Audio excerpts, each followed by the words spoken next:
Story 1. The Guest Room Secrets. I remember it like it was yesterday. My wife and I had been arguing non-stop over something dumb, like always. It was about the damn toilet seat. I didn't put it down, and she freaked out on me, yelling, crying, throwing a tantrum like it was the end of the world. I was done. So, I grabbed my phone, called my buddy, Ethan, and told him I was crashing at his place. He had a house on the other side of town, one much bigger than ours. I figured I could go crash there for the night to get some peace and quiet. Ethan was the kind of guy who didn't mind a bit of company, and he didn't hesitate to invite me over. "Come on over, man. Stay as long as you need," he said. His calm voice was a relief compared to the chaos at home. Ethan's house was huge, bigger than anyone really needed. It had this old school charm, with wide hallways and high ceilings, a big open kitchen, and multiple guest rooms. That night, I was in no mood to go back to my own house. Ethan welcomed me in with a few beers, and we spent the next hour chatting about life,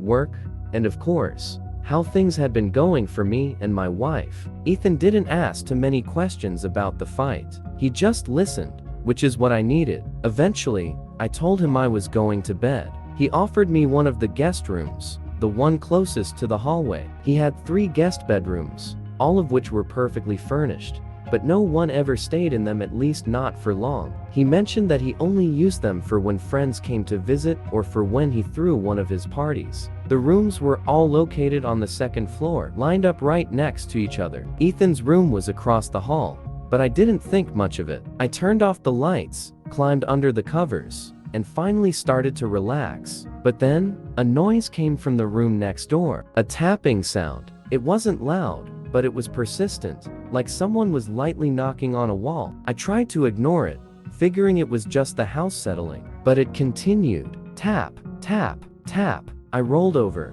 wondering if Ethan had left something on, or if there was a strange draft causing it. The noise seemed to come from the wall that separated our rooms. It was faint, but enough to make me uncomfortable. I tried to shake it off, but then it was followed by a soft, eerie voice, low and muffled. It was like someone was whispering, but it was far too close. My heart started to race, and I couldn't help but feel a chill creep up my spine. I threw the covers off and walked out of my room, opening the door to Ethan's room across the hall. I knocked lightly, not wanting to disturb him too much. "Ethan, you hear that?" He was already lying in bed, his eyes barely open as he groggily mumbled, "What? No, I didn't hear anything. It's probably just the wind or the pipes or something."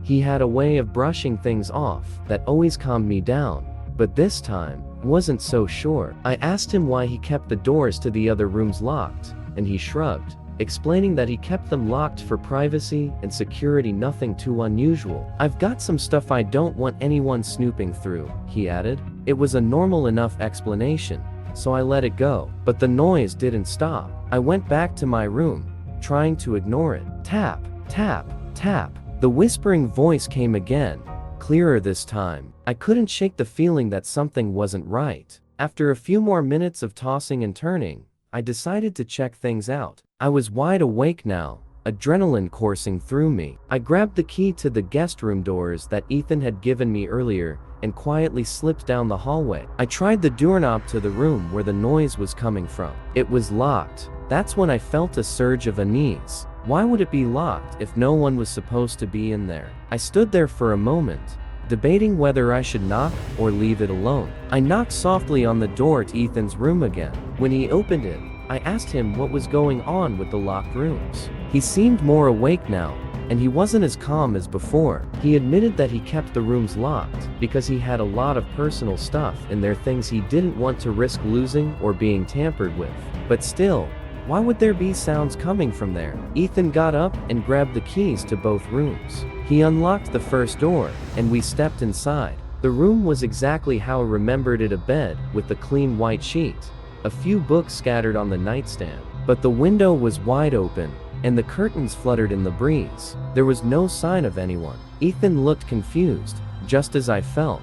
"I don't get it," he muttered. "I swear I locked it." The room was empty, but the feeling of something being off lingered in the air. The closet door was slightly ajar, and I walked over to it, expecting to find nothing unusual, but when I opened it all the way, I froze. There was a pile of empty bags on the floor, each one crumpled, as if they had been hastily discarded. The drawers were all open, but there was no sign of anything valuable. Everything had been taken. Just then, Ethan's eyes widened. He rushed to the bed, and I followed, noticing strange marks on the sheets. It looked like someone had been sitting there recently. Ethan turned pale and ran to the back of the house, through the kitchen and out the back door. I followed him, and together we sprinted toward the back patio. But we were too late. The intruder was gone. All we could see was the window, and wide, and a dark figure darting across the roof.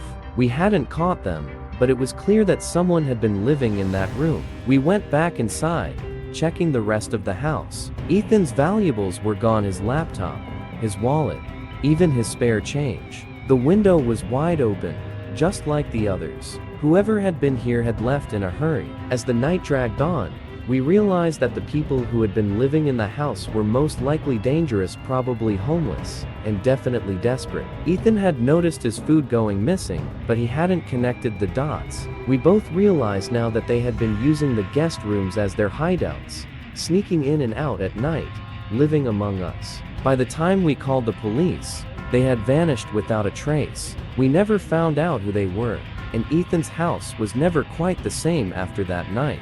We locked all the rooms and sealed the windows. As far as we know, none of them were ever caught till this day. Story 2. The caller knows your name. This happened when I was 16 years old. My best friend, Emma, had invited me to spend the night at her house since her parents were going away for the weekend. I rode my bike over and locked it in her backyard before slipping in through the back door. We spent the evening playing video games, everything from FIFA to Call of Duty, with a mix of popcorn and junk food spread out all over the floor. As the night wore on, we moved from video games to watching a half-finished movie, but we quickly got bored and decided to do some prank calls instead. Around 10 p.m, Emma made a few calls to different pizza places, and when it was my turn, I dialed a few random numbers, hoping to reach someone at home. On my fourth attempt, I finally got a guy with a deep, rough voice who answered with a simple yeah instead of the usual hello. Emma's laughter in the background made me lose my train of thought, and I stumbled over my words. The guy stayed silent, and I regained my composure, trying to salvage the call. The conversation went something like this. Sir, would it be alright if I borrowed one of the wheels from your car? What's your name? Kid, my name is Bob. Really? You sure it's not Emma? It hit me like a ton of bricks. I glanced at Emma, and her face went pale with fear. I immediately hung up the phone, not wanting to stay on the line with whoever that was for another second. I turned to Emma and asked, who the hell was that? She looked at me wide-eyed and said, I don't know. Does your caller ID show your name or something? I asked. No, it only shows my dad's name, she replied. We jumped on the computer to try to figure out how this could have happened. We researched how someone might be able to pull someone's name from their phone number, but it didn't make sense. Emma was too young at the time to be listed on those personal information sharing websites. After hours of searching, we decided to ask the question on Yahoo Answers, but no one had a similar experience. I suggested calling her dad, but Emma didn't want to because she wasn't supposed to have anyone over that weekend. We were starting to forget about the call when we heard a noise like the front storm door opening and then the sound of the front door's knob turning. It only turned about halfway before the lock stopped it. Emma quickly turned off the TV, and I rushed to the window to see who it was. I carefully pulled the blinds open, only to see a tall guy standing outside.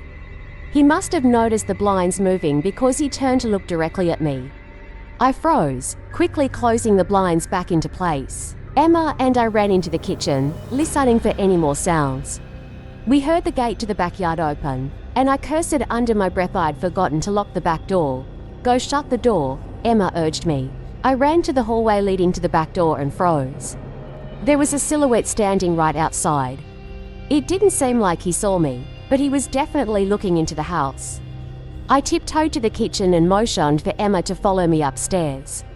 We made it to her room as quietly as possible and shut the door behind us to avoid making noise.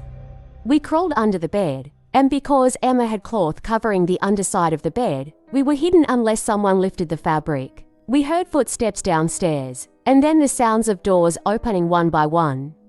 They came closer to the stairs, and soon we heard the door to the room creak open. My heart raced, and I could hear Emma's breathing too loud. I had to cover her mouth to keep her quiet. Everything went silent for what felt like an eternity. I moved my hand away from Emma's mouth and whispered, "Do you think we can make a run for it?" Just as she was about to answer, the most chilling scream I've ever heard filled the air. I looked down and saw the man dragging Emma out from under the bed. I scrambled to my feet, searching frantically for something to use as a weapon. I grabbed a screwdriver off the nightstand and rushed to the man, plunging it into his back. He screamed in agony, letting go of Emma, and that gave us enough time to get the hell out of the room. We ran straight to the tree line in the woods, trying to keep our movements quiet. But then, footsteps were coming from behind us. We hid behind a bush, praying he hadn't seen us, but I could feel my pulse pounding in my ears. Emma whispered urgently, "He's coming." We sprinted through the woods, leaves crunching beneath us. Just as we thought we were far enough away, Emma tripped, and we both crouched down, hoping the man couldn't hear us. The footsteps were getting closer. They slowed down just 2 trees away from us, and we stayed perfectly still. After what felt like forever, the footsteps moved in another direction. We waited until the sound faded, then made a break for it, running back to Emma's house. This time, we remembered to shut the back door before calling the police. I stayed near the windows while Emma talked to the police. I couldn't see anything in the dark, so I decided to turn on the backyard lights. That's when I saw him standing in front of a big tree, watching the house. As soon as the lights hit him, he turned and disappeared into the woods. That was the last time either of us ever saw him. It's been 5 years, and nothing has happened since then. But I still wonder if it was somehow linked to that prank call. Does it make sense? No. But yeah, that's how he almost died during a break-in.